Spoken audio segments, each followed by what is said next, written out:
पूज्य ज्ञानानंद जी महाराज, महामंडलेश्वर गीता मनीषी, कुरुक्षेत्र, पूज्य गुरुदेव के पावन सानिध्य में 22 सितंबर से 7 अक्टूबर पूर्णिमा तक, प्रथम नवरात्र से लेकर पूर्णिमा तक सतचंडी महायज्ञ ये प्रतिवर्ष माँ शाकुंभरी परिक्षेत्र में और 4 वर्षों से लगातार होता आ रहा है।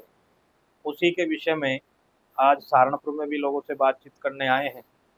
तो हमारा ये एक आध्यात्मिक केंद्र और यहाँ स्थापित हुआ है श्री कृष्ण कृपा शक्ति धाम के नाम से, और उसके द्वारा जन कल्याण और देश के राष्ट्र के कल्याण के लिए माँ भगवती के ऐसे पावन नवरात्रों में भगवती शाकंभरी माँ के सानिध्य में, उनके चरणों में, ऐसी पावन ऊर्जा में ऐसा विशाल सतचंडी महायज्ञ जो 15 दिवसीय होगा।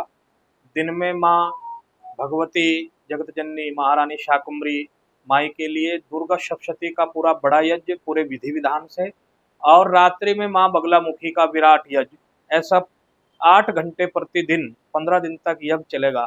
तो सभी जनपद वासियों से, सभी प्राणी मात्र से और हमारी अपील है कि वो इस पावन यज्ञ में सम्मिलित होकर और आहुति दें और इस भव्य दिव्य कार्यक्रम की शोभा बढ़ाएं। क्या उद्देश्य है और क्या संदेश देना चाहते हैं? हमारी संस्था है माँ शाकंभरी देवी सेवा फाउंडेशन। उसके द्वारा जब हम ये भाव लेकर इस जनपद में इस आश्रम की स्थापना की, तो हम 4 काम लेकर शुरू से चल रहे हैं। पहला हमारा लक्ष्य है कि आज प्रत्येक व्यक्ति जो मानसिक तनाव में जी रहा है, आज प्रत्येक घर के अंदर जिस प्रकार की स्थितियां निर्माण हो रही है, उस तनाव से वो कैसे मुक्त हो, कैसे उस जीवन की, उस आनंद की जो व्यक्ति खोज बाहर करता है, जो उसी के अंदर छिपी हुई है, उस आनंद को कैसे पकड़े। तो वो ध्यान और मेडिटेशन के माध्यम से ही संभव है। तो ऐसी हमने ध्यान की पीठ अध्यात्म, यानी कि पूरी अगर आपकी कोई भी समस्या है तो वो सिर्फ और सिर्फ अध्यात्म में ही समाप्त हो सकती है। तो ऐसा आध्यात्मिक केंद्र के रूप में हम उसे विकसित कर रहे हैं, और अब वहाँ काफ़ी संख्या में साधक आ रहे हैं, ध्यान करते हैं और फिर अपने घरों को लौट जाते हैं। दूसरा है हमारा गाय, जो भारतीय नस्ल की देसी गायें हैं, हमारा जो गौवंश है वो बचे, और वो सिर्फ नारों से नहीं बचेगा, अभी तो उसके लिए बड़ा काम करना पड़ेगा। और वो सिर्फ गौशालाओं से भी नहीं बचेगा। जो हमारी सोच है कि वो प्रत्येक किसान के खूंटे पर देसी गायें हो और वो उन्हें उपलब्ध हो। ऐसी वैज्ञानिक विधि से हम रिसर्च अनुसंधान केंद्र की स्थापना करने की हमारी प्लानिंग चल रही है, और वहाँ ऐसा जो भारतीय नस्ल की जो 32 प्रकार की गायें अभी बची हुई हैं भारत में देसी, उनका सर्वांगीण विकास, उन पर अच्छा रिसर्च वैज्ञानिक विधियों से करके और किसानों को निःशुल्क अच्छी बछियाएं उपलब्ध कराना, ये हमारा आगामी लक्ष्य है। और ऐसी गौशालाओं के माध्यम से जब भी हमारे देश के अंदर गायें बचेगी, वो कटने से बचेगी और उनकी समृद्धि होगी, किसान भी समृद्ध होगा।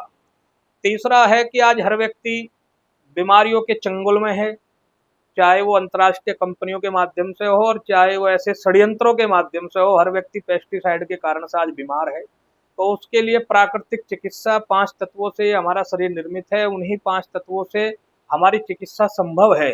तो उसके लिए प्राकृतिक चिकित्सा और आयुर्वेद के द्वारा उस शाकंभरी क्षेत्र में एक अच्छा हॉस्पिटल खड़ा हो, ऐसी योजना हमारे आगामी समय में ट्रस्ट की है। तो पंचकर्मा और आयुर्वेद और प्राकृतिक चिकित्सा, इसे संयुक्त रूप से मिलाकर लोगों को बहुत कम पैसों में अच्छी चिकित्सा मिले, स्वास्थ्य मिले, ये हमारी ऐसी योजना रचना है, उसी के लिए हम काम कर रहे हैं। चौथा विषय है हमारा शिक्षा। शिक्षा अच्छी होगी तो युवा अच्छे चरित्रवान होंगे, क्योंकि हमारा लक्ष्य है कि अच्छा चरित्रवान नौजवान ही समृद्ध भारत की कल्पना कर सकता है। तो हमारी जो पुरानी पद्धति थी, उसी पुरानी पद्धति को, गुरुकुल की पद्धति को आधुनिक शिक्षा के द्वारा, संस्कार प्राचीन शिक्षा आधुनिक, उसे सम्मिलित करके ऐसा भव्य दिव्य गुरुकुलम की स्थापना करने का लक्ष्य लेकर ये माँ शाकंभरी देवी सेवा फाउंडेशन चला है। उसी के निमित्त सब लोगों को हम जोड़ रहे हैं, और जब लोगों को लगेगा कि मैं गाय के लिए अच्छा कर सकता हूँ, मैं चिकित्सा के लिए अच्छा कर सकता हूँ, मैं शिक्षा के लिए अच्छा कर सकता हूँ, उसका हमारे ट्रस्ट में स्वागत है, और वो फिर अच्छे भाव से इन सारी चीज़ों के निर्माण में लगे। ये सबसे हमारी अपील है। अगर आप ये खबर फेसबुक पर देख रहे हैं तो वीडियो को लाइक करके पेज को फॉलो करें। इसके अलावा अगर आप इस खबर से यूट्यूब के जरिए जुड़े हैं तो चैनल को सब्सक्राइब करके बेल आइकन दबाना बिल्कुल ना भूलें। नमस्कार।